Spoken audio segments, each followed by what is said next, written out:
दोस्तों, सीटेट की परीक्षा को पास करना माना कि माउंट एवरेस्ट पर चढ़ना इतना बराबर हो गया है। क्योंकि आपको तो पता ही है कि सीटेट का जो सिलेबस है काफी ज्यादा वास्ट है।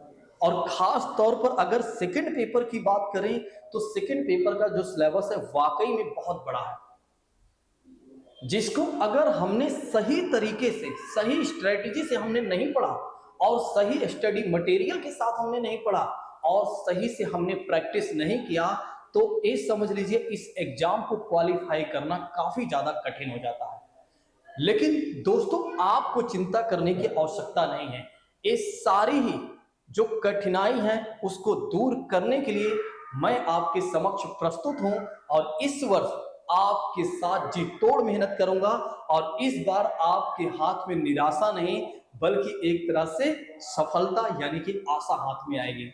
आपको चिंता करने की आवश्यकता नहीं है, बस आपको हमारा साथ देना है और हमारे साथ मेहनत करना है। आज की जो स्ट्रेटेजी है ये मान के चलिए, अगर आप लोगों ने मेरी स्ट्रेटेजी को समझ लिया और महसूस कर लिया और मेरे साथ कदम से कदम मिलाकर चल लिया तो निश्चित तौर पर आपको किसी भी तरह की चिंता करने की आवश्यकता नहीं पड़ेगी। इस बार आप एग्जाम में केवल और केवल 90 मार्क्स से नहीं बल्कि उससे ज्यादा मार्क्स लाकर आप पास होंगे और स्वयं आप हमें मैसेज करेंगे कि सर वाकई में आपने जितना बेहतर कंटेंट के साथ पढ़ाया था वो सारी चीजें कहीं ना कहीं हमारे एग्जाम में देखने को भी मिली और हमने बेहतर तरीके से एग्जाम को किया भी। तो दोस्तों, आइए प्रारंभ करते हैं अपने स्ट्रेटजी को, यानी कि कहने का मतलब ये है कि आइए प्रारंभ करते हैं कि कैसे हमें इस एग्जाम को क्वालिफाई करना है। तो 1.5 महीने में, मात्र और मात्र 1.5 महीने में हम क्या करेंगे, इस सिलेबस को कंप्लीट करेंगे।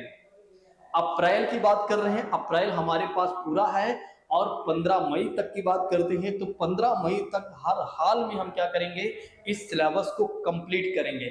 और साथ ही साथ हम बीच बीच में प्रैक्टिस क्वेश्चन और अति संभावित क्वेश्चन को भी करते चलेंगे। अब कैसे 1.5 महीने में इस सिलेबस को हमें कंप्लीट करना है, आइए हम समझते हैं। ठीक है दोस्तों, तो आइए एक एक चीजों को समझते हैं।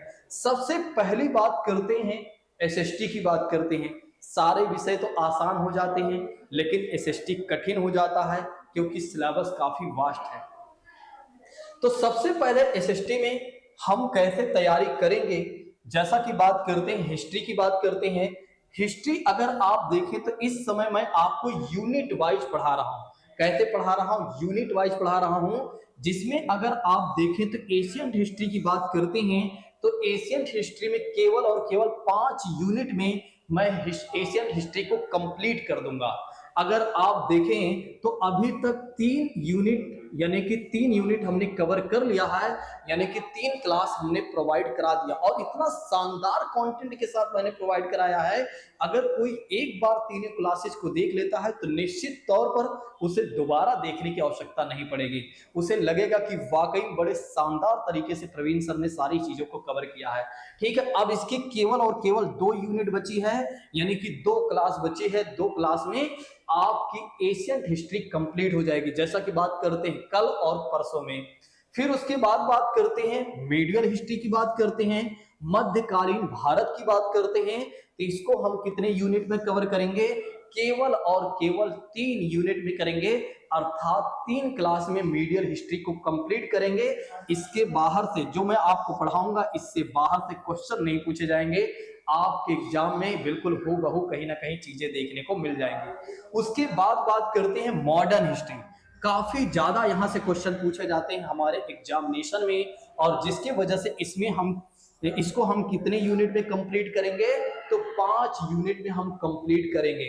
कहने का मतलब ये है कि 5 क्लास में, तो आप देख सकते हैं 5 3 8 8 5 13 13 क्लास में हिस्ट्री आपके हाथ में। 13 क्लास यानी कि 13 घंटे में आपके हाथ में हिस्ट्री हो जाएगी। इसके बाद आपको चिंता करने की आवश्यकता नहीं है।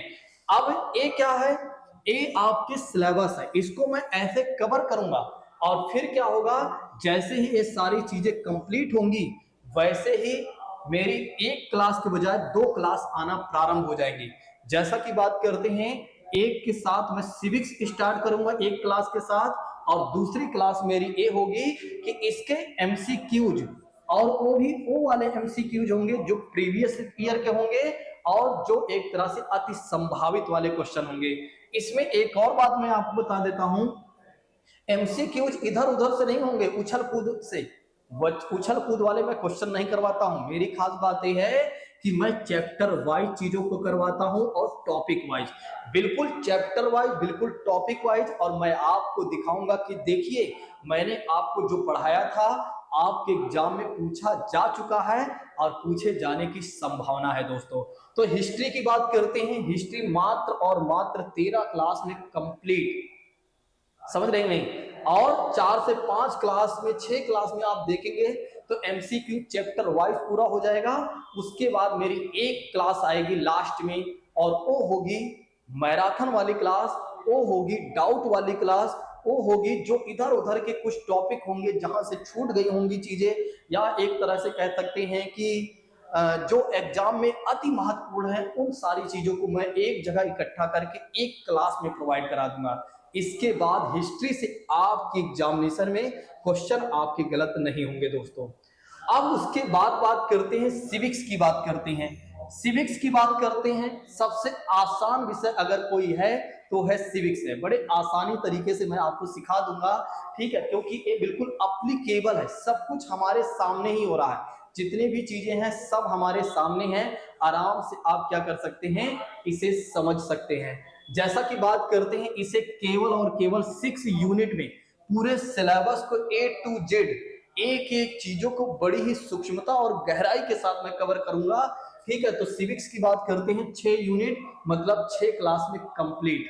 फिर उसके बाद बात करते हैं ज्योग्राफी। भैया ज्योग्राफी की बात करते हैं तो इसको मैं 8 यूनिट या 10 यूनिट यानी कि 10 क्लास मान के चलिए, इतने क्लास में मैं कंप्लीट करूंगा। थोड़ा ज्योग्राफी जो है वो कठिन विषय है। कठिन से ज्यादा क्या है, कठिन तो कुछ नहीं है, जब मैं पढ़ाऊंगा तो बिल्कुल आसान हो जाएगा। लेकिन क्या है कि इसमें कॉन्सेप्ट बहुत होते हैं और बड़े धीरे धीरे कॉन्सेप्ट बताना पड़ता है, तभी बच्चे समझ पाते हैं, यानी कि तभी आप लोग समझ पाते हैं, नहीं तो नहीं समझ पाते हैं। खैर कोई बात नहीं, 8 यूनिट के बजाय 10 यूनिट यानी कि 10 क्लास हो जाएगी। लेकिन पूरी ईमानदारी और निष्ठा के साथ अगर मैं आपको पढ़ा दूंगा और चीजें समझ में आ जाएंगी तो आपको दोबारा पढ़ने की आवश्यकता नहीं पड़ेगी। उसके बाद साइकोलॉजी, सीडीपी को लेकर बहुत सारे छात्र बहुत ज्यादा टेंशन में रहते हैं। उनको लगता है कि सीडीपी तो मुझे आती नहीं है, सीडीपी की इतनी बड़ी बड़ी शब्दावलियां हैं जो समझ में नहीं आती हैं। आपको इसके लिए तो बिल्कुल भी चिंता करने की आवश्यकता नहीं है। सीडीपी की पहली क्लास अब मैं स्टार्ट करूंगा, जब पहले तो अभी जो चल रही है सीरीज वो कंटिन्यू रखूंगा, लेकिन जब यूनिट वाइज इसको स्टार्ट करूंगा तो ये मान के चलिए पहले तो मैं आपको शब्दावली से अवगत कराऊंगा कि कौन कौन सी वो शब्दावलियां हैं जो आपको परेशान करती हैं। एक भी शब्दावली से आपको डरने की आवश्यकता नहीं है। सीडीपी तो इतना आसान विषय है कि एक बार महसूस कर लिया तो ये समझ लीजिए हमेशा के लिए महसूस कर लिया। जिस तरह से मैथ एक ऐसा विषय होता है जो कठिन होता है लेकिन समझ में आने के बाद उसके जैसे सरल कोई विषय नहीं होता है, वैसे ही ये सीडीपी है। एक बार महसूस कर लिया तो कर लिया, इसके बाद गलती के नो चांस। फिर उसके बाद बात करते हैं हिंदी पैडागोजी।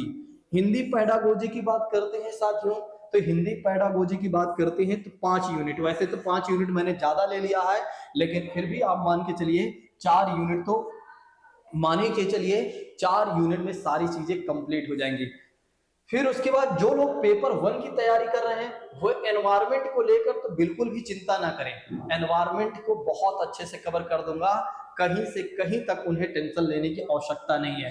अभी हमने बहुत सारी चीजें कवर कर दिया है और जो चीजें हमने कवर कर दिया है उनको आप देख डालिए ताकि आपकी तैयारी थोड़ी सी शुरू हो जाए, यानी कि आप थोड़ा सा अपने आप को विषय से जोड़ सकें। फिर उसके बाद यूनिट वाइज चीजें शुरू होंगी तो फिर रुकेंगी नहीं जब तक कि कंप्लीट नहीं हो जाएगा। चलिए अब हम आगे बढ़ते हैं। कहने का मतलब यह है कि हाउ टू रिवीजन, कैसे आपको रिवीजन करना है दोस्तों। सबसे मेन है रिवीजन वाला।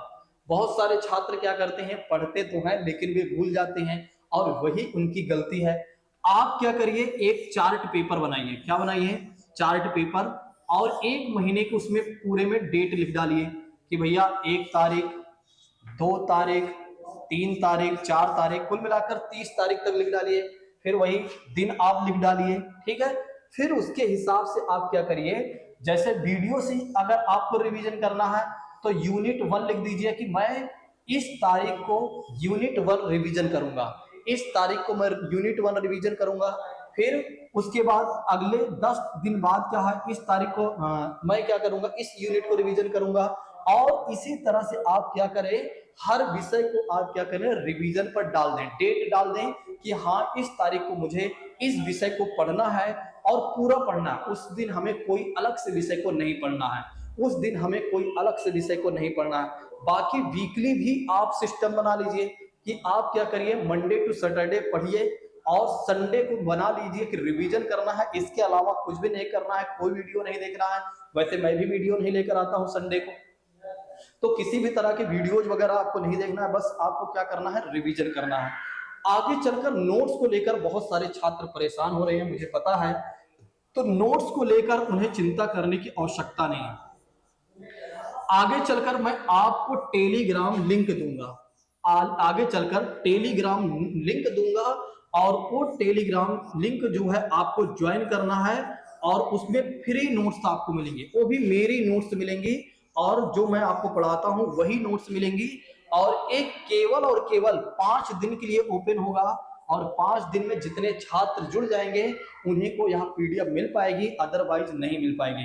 तो फ्री केवल 5 दिन के लिए ओपन होगा, तो इसलिए अभी से आप चैनल को सब्सक्राइब और बेल आइकन दबा कर रखिए ताकि जिस दिन ये चीजें लॉन्च हो उसी दिन आप जुड़कर इसका लाभ उठा सकें। आप जानते हैं कि सीटेट के एग्जाम को क्वालिफाई करने के लिए, ठीक है, आपको क्या करना पड़ता है कि बहुत सारे कोचिंग में जाना पड़ता है जहां फीस पे करना पड़ता है। और अच्छी बात है भी है भाई, वहां पर भी क्या होता है, टीचर मेहनत करते हैं, लेकिन क्या है, ऑनलाइन बहुत सारे छात्र रहते हैं जो ऑफलाइन नहीं आ पाते हैं, तो उनके लिए ये सुविधाएं होंगी। जो एक तरह से ऑफलाइन आते हैं उनके लिए सुविधाएं ये होती हैं कि मैं हैंड रिटन नोट्स बनवाता हूँ। अच्छा, ऑनलाइन ऑफलाइन वाले बिल्कुल भी चिंता ना करें, जो चीजें ऑनलाइन वालों के लिए मिल रही हैं उससे ज्यादा ही कहीं ना कहीं ऑफलाइन वाले लोगों को मिलती ही रहती हैं। ठीक है, तो दोस्तों आज की जो हमारी स्ट्रेटेजी रही है, मुझे लगता है कि आप लोग समझ गए होंगे और बस इम्प्लीमेंटेशन हमें शुरू कर देना है और लगातार मेहनत करना है। ठीक है, सीडीपी हो या किसी भी विषय से डरने की आवश्यकता नहीं है, बस जुट जाइए और शुरू कर दीजिए। आज के लिए आप लोग आज के लिए अपनी क्लास को हम यहीं पर स्थगित करते हैं। Thank you so much. जय हिंद दोस्तों, टेक केयर ऑफ यू।